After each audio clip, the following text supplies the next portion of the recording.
కళ్యాణ్ గారు చెప్పింది ఏంటంటే ప్రభుత్వం ఏర్పాటైన ఇన్నాళ్ళకి కూడా ఫిల్మ్ ఇండస్ట్రీ నుంచి ఎవరు ముఖ్యమంత్రి గారిని కలవలేదు అనేటువంటిది కూడా ఒక విషయం క్లియర్గా ఆయన చెప్పడం జరిగింది. సో మీరందరూ కూడా ప్రభుత్వం ఏర్పడిన తర్వాత ఉప ముఖ్యమంత్రి పవన్ కళ్యాణ్ గారిని కలవడం జరిగింది. ఆయన కూడా మీ ఇండస్ట్రీ నుంచి వచ్చిన వాళ్ళు కాబట్టి, కానీ ఆ తర్వాత కూడా ఎందుకని ఇనిషియేషన్ జరగలేదు ఛాంబర్ నుంచి కానీ మీ పెద్దల నుంచి? ఇప్పుడు మాకున్న కమ్యూనికేషన్ అదే. మళ్ళీ ఇప్పుడు పెద్దలు అని అంటే ఇండివిజువల్. మళ్ళీ ఇక్కడ ఏమవుతుందంటే నాకు ప్రాబ్లం ఉంటే నేను పరిగెత్తాను, నాగవంశీకి ప్రాబ్లం ఉందంటే ఆయన పోయి టికెట్లు తెచ్చుకుంటున్నాడు, మైత్రోళ్ళకి ప్రాబ్లం ఉందంటే వాళ్ళు పోయి టికెట్లు తెచ్చుకుంటున్నారు. అంటే ఈజీ యాక్సెస్.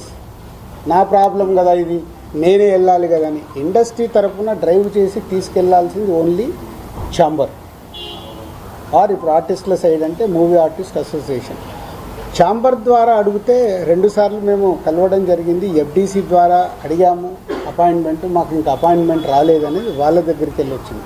ఎందుకంటే నేను లాస్ట్ ఇయరే ఛాంబర్ ప్రెసిడెంట్. వన్స్ నేను ఛాంబర్ ప్రెసిడెంట్ నుంచి బయటకు వచ్చాక ఎఫ్డీసీ చైర్మన్ అయ్యాను కాబట్టి నా ఫోకస్ దగ్గర. సో ఇక్కడ ఎఫ్డీసీ చైర్మన్ నా పనులు చేసుకుంటే ఫోకస్. మాకు ప్రాబ్లం ఉన్నప్పుడే ఛాంబర్కి వెళ్తాం. ఇది నిజం, దీంట్లో ఏం అబద్ధం లేదు. మాకు ప్రాబ్లం లేకుంటే ఎవరము ఆ ఈసీ మీటింగ్కి వెళ్ళి అటెండెన్స్ వేసి బయటకు వచ్చేస్తాం. ఇప్పుడు కళ్యాణ్ గారికి ఏమైనా కోపం వస్తే పెద్దన్న అన్నాను కదా, పెద్దన్న తిడతాడు, పడతాము, ఏముంది. వాళ్ళ హర్ట్ అయ్యారు కళ్యాణ్ గారు, హర్ట్ అవుతే మమ్మల్ని తిట్టే అధికారం వరకు ఉంది కదా, అట్లా ఆలోచిద్దాం. కళ్యాణ్ గారి గురించి నేను 22 ఏళ్ళ నుంచి చూసిన. ఆయన కోపం వచ్చినప్పుడు ఆయన కోపపడేలాగా ఎపిసోడ్ జరిగింది, కానీ వారి సినిమానే టార్గెట్ చేశారనేది ఒక నెగిటివ్గా వారి దగ్గరికి వెళ్ళింది. అది కాదు ఇది ఇక్కడ జరిగింది. June 1 థియేటర్లు బంద్ అని మీరందరూ హెడ్లైన్స్ ఇవ్వడమే మేజర్ ప్రాబ్లం. అక్కడే ఒక సమస్య అండి. అక్కడే ఒక సమస్య. ఛాంబర్ సరిగ్గా ఎఫిషియన్సీగా రెస్పాండ్ అవ్వకపోవడం వల్లనే ఇది జరిగిందని మేమంటే దానికి మీ సమాధానం ఏంటి? నాకు తెలియదు కదా, నాకు తెలియదు. నేను ఇప్పుడు నీకు ఎలా నేను కన్క్లూజన్ ఇస్తాను? లోపల ఏమి జరిగింది మీకు ఒకటి, మీరందరూ ప్రాపర్గా మీకు కమ్యూనికేషన్. ఎస్, ఇప్పుడు అక్కడి నుంచి ఒక ప్రెస్ నోట్ వచ్చింది. ఇప్పుడు ఏపీ గవర్నమెంట్ నుంచి మినిస్టర్ గారి దగ్గర నుంచి ఒక ప్రెస్ మీట్ వస్తే ఆ ప్రెస్ మీట్ ఎంత అందంగా ఉంది. మేము ఛాంబర్ కూడా అదే చెప్తాం, ఏదున్నా పేపర్ మీద ప్రెస్ మీట్ లాగా పంపించండి అని.